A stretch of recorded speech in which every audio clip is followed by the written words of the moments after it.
Congress RJD में घमासान चालू। चुनाव से पहले टूटेगा महागठबंधन। अभी अभी तो राहुल की पदयात्रा बिहार में खत्म हुई, जिसको लेकर तेजस्वी भी गदगद थे।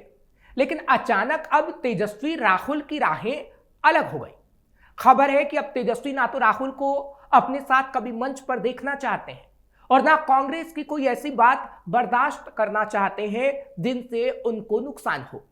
क्योंकि केरल कांग्रेस ने बिहार की तुलना बीडी से की तो बवाल मचा और तेजस्वी पर सवाल उठा कि बिहार का अपमान करने वालों के साथ क्या तेजस्वी सरकार बनाएंगे। क्योंकि सवाल तो पूछे जाएंगे।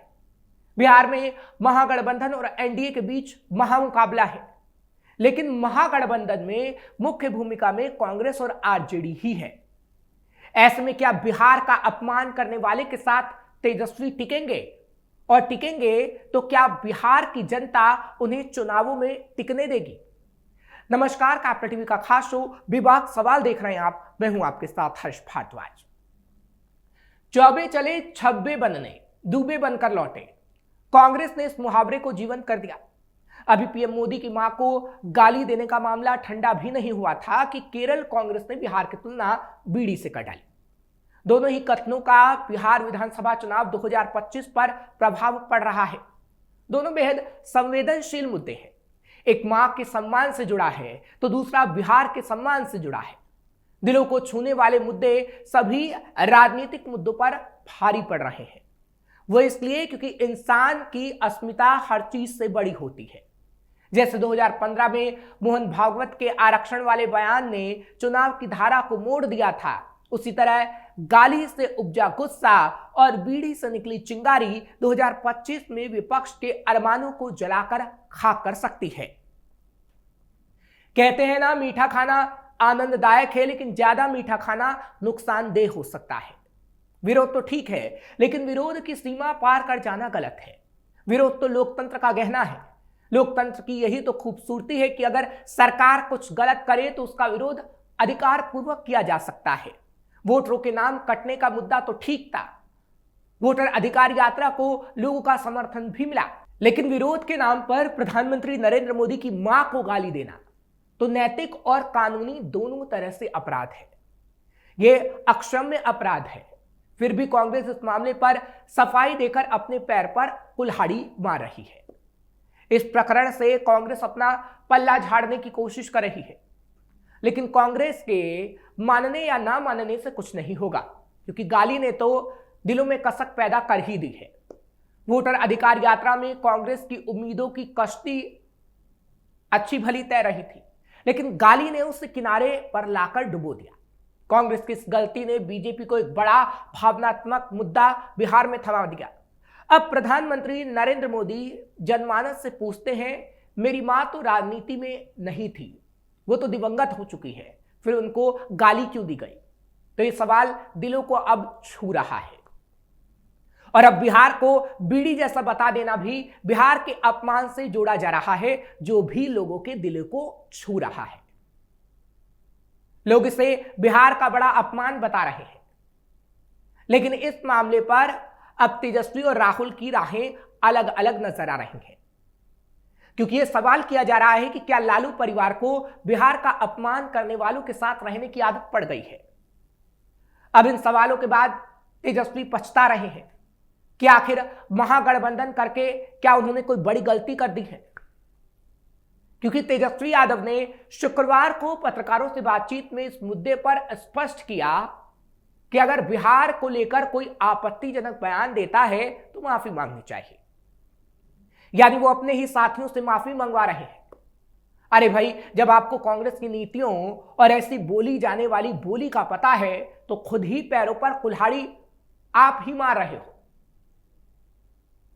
फिलहाल तेजस्वी अब धीरे धीरे ये समझने भी लगे हैं क्या टूट जाएगा महागठबंधन। फिलहाल तेजस्वी को अभी एहसास हो रहा है कि उन्होंने बड़ी गलती कर दी है, जिसके बाद महागठबंधन पर सवाल उठ रहा है कि क्या चुनाव से पहले महागठबंधन धड़ाम हो जाएगा। क्योंकि एक तरफ जहां कांग्रेस के बयान, तो वहीं दूसरी तरफ बिहार में महागठबंधन की सबसे बड़ी पार्टी आरजेडी के लिए कांग्रेस की बढ़ती सक्रियता टेंशन की बड़ी वजह बन गई है।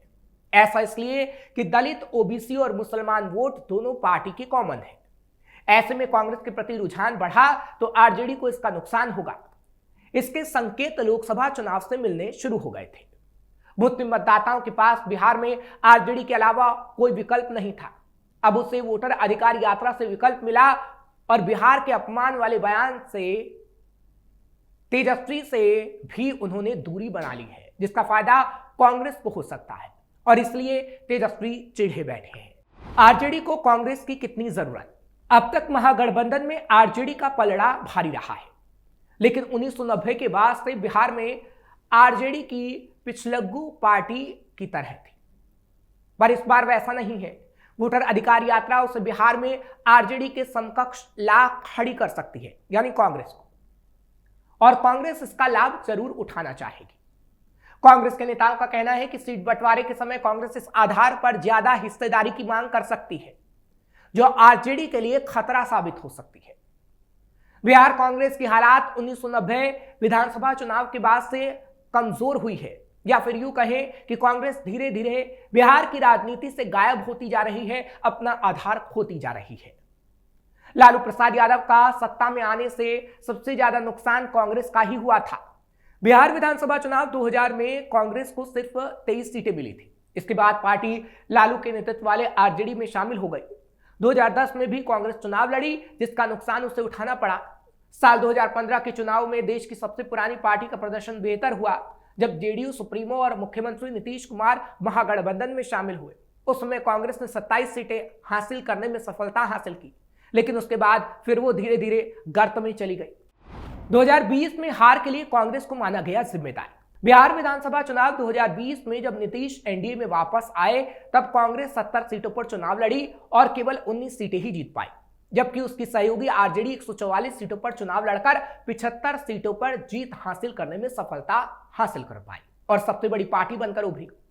एनडीए 125 सीटें जीतकर सत्ता में लौटी, जबकि महागठबंधन को 110 सीटें मिली। महागठबंधन की इस मामूली हार के लिए कांग्रेस के कमजोर प्रदर्शन को जिम्मेदार माना गया, लेकिन इस बार कांग्रेस मजबूती के साथ चुनाव लड़ने का इरादा जाहिर कर चुकी है। राहुल गांधी इस बार चुनाव में इंटरेस्ट ले रहे हैं, जो तेजस्वी को पसंद नहीं आ रहा। बिहार आरजेडी के नेता अनवर हुसैन खुद इस बात को मानते हैं। अनवर हुसैन का कहना है कि 1990 में कांग्रेस के कमजोर होने के बाद मुस्लिम वोटर आरजेडी के लिए फ्यूल बन गए। नीतीश कुमार इसके विकल्प बन सकते थे, लेकिन बीजेपी की ओर उनके झुकाव की वजह से नहीं बन पाए। इसके बावजूद बिहार में नीतीश ने मुसलमानों के लिए जो किया वो आरजेडी कभी नहीं कर पाए। तेजस्वी यादव के प्रति क्रेज मुस्लिम मतदाताओं को साल 2020 के चुनाव में था, जो अब नहीं है। आरजेडी ने यादवों के साथ मुसलमानों को भी सशक्त बनाने का वादा किया था, लेकिन पिछले 35 सालों में आरजेडी नेताओं ने केवल यादव समुदाय का भला किया। इसके बावजूद मुसलमान आरजेडी से इसलिए जुड़े रहे कि उन्हें और कोई विकल्प अभी तक नहीं मिला था। मुसलमान मतदाता बीजेपी को वोट नहीं दे सकता। लोकसभा चुनाव में कांग्रेस को पहले की तुलना में मजबूती मिलने और यूपी में अखिलेश यादव के उदय ने मुसलमानों में आस जगाई। उसी का नतीजा है कि वोटर अधिकार यात्रा के जरिए राहुल गांधी ने मुस्लिम, दलित और कुछ अन्य मतदाताओं को खुद से जोड़ा। ऐसे में मुस्लिम वोट बैंक कांग्रेस के पक्ष में जा सकता है। अब जब तेजस्वी के खुद के नेता ही ऐसा बोल रहे हैं, तो तेजस्वी को टेंशन होना तो लाजमी है। लेकिन कहावत है ना कि अब पछताए होत क्या जब चिड़िया चुग गई खेत। वो तेजस्वी पर इस वक्त फिट बैठ रही है, लेकिन तेजस्वी के लिए सवाल तो बनता है कि अब तेजस्वी ना तो घर के रहे ना घाट के, तो ऐसे में महागठबंधन में दरार आ सकती है, क्योंकि कांग्रेस से जब तक तेजस्वी की राहें अलग नहीं होंगी तब तक तेजस्वी का सपना पूरा नहीं हो पाएगा, जिसकी तस्वीर बिहार से लगातार सामने आ रही है। फिलहाल ऐसे ही विवाद सवाल लेकर आपके सामने कल फिर हाजिर होंगे। खबर कैसी लगी कमेंट सेक्शन में जरूर बताएं। खबर को लाइक शेयर करें। कैपिटल टीवी को सब्सक्राइब करना मत भूलिएगा।